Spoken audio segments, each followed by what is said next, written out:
Samanan, guys. So I'm at gym this morning and like a friend of mine comes to me and goes, when I busy now, some person can sleep. I'm like, what are you on about? He's like, he watched the video that I posted yesterday around sisters letting themselves go, blah, blah, blah. And he's like, aren't you scared that our sisters are going to come at us? And I'm like, no, I'm not, because I'm trying to be as realistic as possible. You know, if people watch my videos and listen attentively, don't get overly emotional, don't get overly subjective about your own personal experience, and just look at it general. One, I'm not saying, Guti, I know everything about everything. I'm not. I actually know less than everything. So, two, like, the aim is to highlight certain challenges that men go through, females go through, and then how we can work together to build those things. So again, before you actually fix a problem, you first have to acknowledge that there is a problem. I got a couple of DMs from sisters that are a little bit older, saying thank you, because again, I gave a shout out to Guti. As sisters get older, it's almost as if like it's something, where they're like, okay, Shap, I know now how to move. And you see a lot of sisters in the late 30s, early 40s, they look so much better than sisters in their late 20s. You know this, you've seen them, you know them. There's so many of them, But anyway, my whole thing is just, again, around education, around building. Yes, sometimes we need to take 2 steps backwards in order to go 3 forward, And if it comes across as mean and hurtful, so one of the DMs, and the reason why I'm doing the video, I've been asked this question multiple times. Penson, please can you hook me up with a good guy? I said I'll speak about it. I've gotten multiple on Facebook, on wherever. I've had family members, colleagues asking me to hook them up with good guys. Bosis bamini good guy. As bosis banamanga, sis. Banamanga. Ninamanga, I'm a good guy. So like, it reminds me of a YouTube video that I watched of this the date doctor. What do they call these people that relationship matchmakers, I think. And the lady who's the matchmaker is like, she's an American-based lady, and she's like, she doesn't take female clients, so she doesn't help females find male partners anymore. And the interviewer is like, why don't you do that? It's like, females are so unrealistic. Females say one thing but want the other thing. Females say they this and then do that. And again, I'm in groups with hundreds of guys. I play rugby with them, I work with them, my business, you name them. I know from the worst fuckboy to the nicest church mfundis. I have a whole range, from the tallest to the shortest, fattest to the skinniest. So a lot of sisters will be like, hey, can you hook me up with one of your friends? Hook me up with one of your friends. And I'm always like, what is it that you're looking for? Well, what is it? And then also you do this dumb thing where they talk about the intrinsic values. I want him to be kind, I want him to be respectful, I want him to be a nice guy, must be smart. You listen to me like, so there's a reason why I'm a fuckboy, go around fucking all these girls and dating these girls and breaking hearts and taking names. There's a reason. You guys say one thing, and you do the other. It's not like women are out there chasing after the choir boy, it's not like women are out there looking for these nice, they're not. Women are out there looking for the dirtiest, trashiest men, and we see it time and time and time again. We grew up watching movies where the bad boy with the motorcycle and the leather jacket gets all the girls. Nothing's changed. Nothing has changed. Nothing has changed. So many people will tease me on video. Oh, look at your nails. Look at your nails. Do you know how many DMs I get from girls about the fact that I have matching nails with my girl? Like, it's not me trying to be arrogant. It's me being truthful. I can say the most horrific things, and I can tell you, my DMs will increase versus decreasing. You would assume, if I'm saying something chauvinistic, that Osis will be like, you know what, actually, I don't want anything to do with this guy. It's weird, because the opposite happens. It really does, guys. If you go and you watch what's happening out there, it's literally the people that are doing horrific things, or Cardi B that are twerking, no Meg Thee Stallion, that are getting the most likes and appreciation from society. Here's the difference between men and women. Men see the slay queens, men see the hoes, and they just want to smash and move on. That's the general average man. When he sees a slay queen, when he sees a hoe, he just wants to smash and move on. Women, it's a bit different, Because when she sees this fuckboy, when she sees this bad boy, she says, I can change him. I can change him. I have the power, the magic quet, the golden guava to be able to change this guy from being this bad boy, being this fuck boy, whatever. I'll make him into this amazing guy for me. Yini good guy, bosses. I was actually doing a bit of research just to remind people that we live in South Africa. You know, let's just say family member who shall remain nameless was asking me, Uguti, can I hook her up with a good guy? You know, and I was asking basic questions. Basic questions around being a good guy. And again, she gave me your stereotypical average female answer, which is so boring. So my family is middle class lady, middle class and above, you know. So again, they'll say good guy, but if I say something like my seven's a KFC, she goes, how? What's wrong with that? That's hardworking man. He can be an amazing guy. Animfun. How? What's happening if he's still studying, trying to get into marketing? How? Animfun. She's in her late 20s, maybe 30. That bracket that thinks they know. How? Yini kanti good guy? No, when it's a kind, you're well mannered. But manje, when I say ukuthi usebenza e-BP, you now have a problem. He's no longer good enough. You know. Again, guys, you need to understand, you need to be honest with yourself. You need to be honest. And I say to sisters, before we look at the inside, let's work from what we can see on the outside moving in. You know, I've said this, I've done this exercise with multiple women, and I'll do it now. Let's say you are a lady, 30-year-old lady, who's based in Joburg, you know, and you saying you're looking for a guy. Okay, sharp. So instantly in Joburg, we're sitting at 3 million males, right? Wikipedia, we're sitting at 3 million males. Sure. Let's say you are into brothers and you say, okay, I want a black brother. Okay, sharp. So now that goes from 3 million to 2.5 million males. You're a 30-year-old. What's your age dating bracket? Be as extreme as you think you can. All right, let's be as extreme as we think we can. I will date as a 30-year-old woman between the ages of 25 and 50. That's probably not true for most of you guys. For most females, in terms of what they actually do, if she's 30, she is willing to go 29 to 35, 40 from dating. Smashing is definitely something else. I'm talking about dating now, guys. Ujola.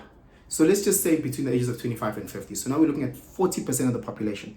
That takes it down from 2.5, and again, this is just random rough maths, to 1.5 million. That's a good number.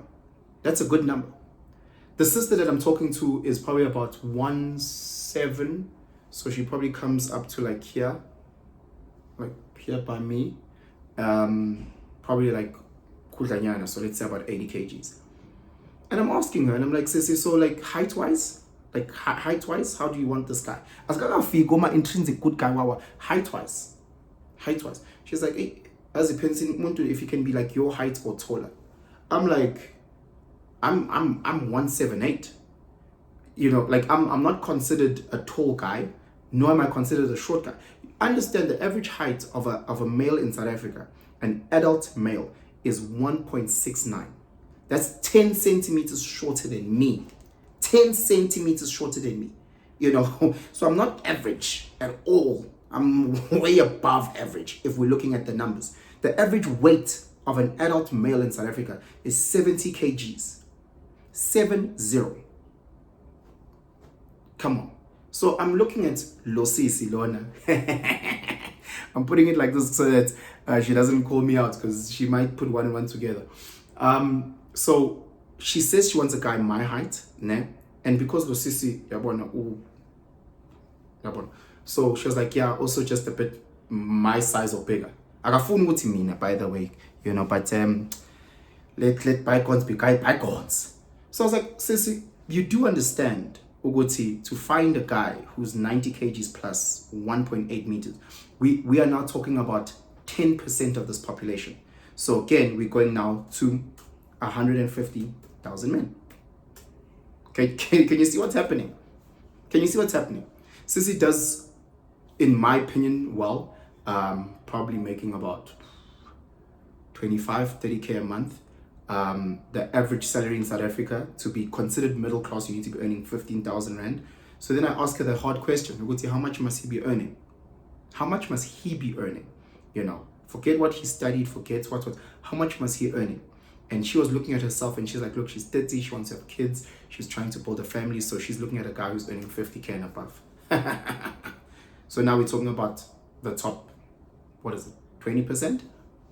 So again, now we're going to go from 150,000 to now we're sitting at 30,000 men sitting. 30,000 men sitting here between the ages of 25, 50, certain height, certain weight, black, African, etc., etc., etc., etc. How crazy is that? Oh no, I missed a step. Guys, I'm so sorry, I missed a step. Can we go back to the 150,000? In South Africa, we're sitting at a 40% unemployment, because the percentage is based on the people who are employed, not just based on the people who are employed. So let's go again. So we first need to remove 40% from 150,000. So that's 60,000 if my maths is correct that we need to remove. So now we're sitting again at 90,000 men. Apologies. Once I've removed the unemployed guys, now we can go to the top 20%, which let's say is 20,000 men. 5% of South African men are gay. So now we're sitting on, okay, it's not a big number, but let's just say 18,000 left. Says, are you willing to share a man? We're talking about guys that are earning 50K and above. Chances are those guys are married. Chances are those guys are, she's like, no, he can't have more than one child. He can't have, I'm like, you okay, so now he must be single, can't be married. I'm like, come on, realistically speaking,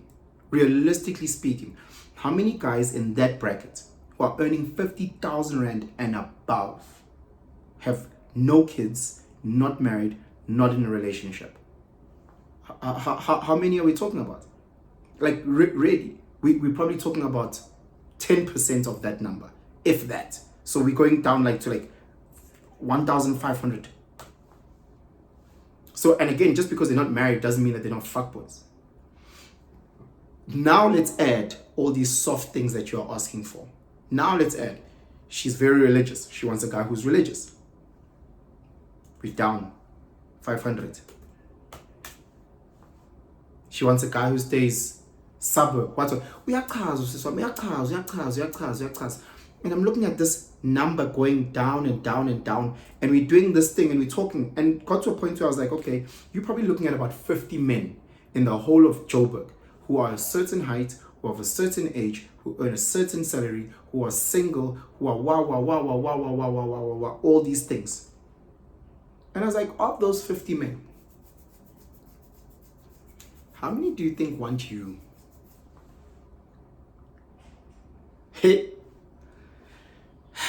Guys, do this exercise. Look at people around in your space and be honest and say, okay, the man that I'm trying to attract, the sister that I'm trying to attract. Let's look at all the sisters that I'm trying to attract. Okay, sure. What type of man do they want? If I'm saying I want to attract a Victoria's Secret model, you know, who's 2 meters tall, weighs 50 kgs, but also has a Nicki Minaj booty and has some titties and has, you know, if I'm trying to attract that lady, let's just say hypothetically, what type of man is she looking for? You know, is she looking for a 35-year-old with 3 kids, who's in a relationship, who's come from past hardship, who's broken up in other relationships, who's messed around, who's got a horrible history of, you know, does she want a guy like this? Like, if I'm honest, you know, maybe she does. Angaz, but realistically, kukhona o PD, okay, maybe not o PD, but kukhona oma celebrities le America. Yabona kukhona Kevin Hart nani funa mina. Kukhona The Rock funa mina. Like, sometimes we need to be realistic. We have to be realistic. When I say someone who's looking for that 35-year-old single guy who's earning 60K a month, who has his place, who has this, who has that, realistically, is he looking for a 34-year-old? I'm not saying he's not. I'm just saying realistically, let's be honest. And we always just need to constantly adjust. I'm not saying aim for bare minimum. I'm saying work on yourself to a point where you can attract what you're looking for, if that makes sense. Guys, if you are of a certain age, if you look a certain type of way, if you earn a financial level, let us be realistic. When you say you are looking for a good girl, I'm looking for a girl, you are 35 years old, you've got 2 kids from 2 different women, you're still staying at home, each of these kids are being raised by their moms, you between jobs, you're 35 and you're telling me that you're looking for a 21-year-old, yellow bone, big bum, big titty, virgin. I'm not saying you won't find her, bro. I'm not saying you won't find her. I'm just saying, Guti, the numbers and the probability is something for you to be considered. You can be 35 and get that 21-year-old virgin. You can. All right, sure. But chances are you need to be in a certain tax bracket. Chances are, even if you do have 2 kids, those kids must be going to the best schools and you must be paying $50 a month to each child. Their moms must love you and they must be what. Chances are you are saving kittens and have an old age home that you're running on weekends. Chances are you're a multi-millionaire, super celebrity, chances are that you need to be at the top of that hierarchy. You need to be that 1% guy. Then you'll start attracting the butterflies that you so seek. It works the same with sisters. You say you're looking for a good guy who's this and this and this. Be honest. Write your list. Be honest. Don't lie to yourself. Write your list. Write your height. Write he must be black, or he must be colored, or he must be. Write all those things. Write them down. Be as specific as you want. And then start that task of, am I the person who can attract this? Am I the person who attract this, or is it just a matter of I'm so entitled that very the universe will conspire to give me all these things that are amazing? Guys, you must understand, the main thing to bring into any space is humility, respect. Be calm. I'm not acting like I know everything. I'm not. I really am not. I'm not trying to hurt anyone. I'm not trying to break your spirit. I'm trying to make you realize, Uguti, this life thing is not as easy as in J. Yeah, one. And you'll receive. No, you need to work at it. And you need to work at yourself. Relationships are so tough, guys. So tough. You need to approach every relationship with humility, with respect. You need to approach every relationship like you're about to work hard to build yourself and that relationship for it to grow. So when we make these requests of wanting a good partner, a good man or a good woman, we need to be honest with ourselves first and foremost, and then work on ourselves to be that person who can attract exactly what we're looking for. Anyway, guys, I hope Nikrendi, please just make sure to add them comments at the bottom. If you agree, you agree. If you disagree, you disagree. Let's just do it in respectful ways. Please share this video far and wide if you can. Hit that subscription button and that notification bell. And guys, have yourselves a fantastic day. Sharp.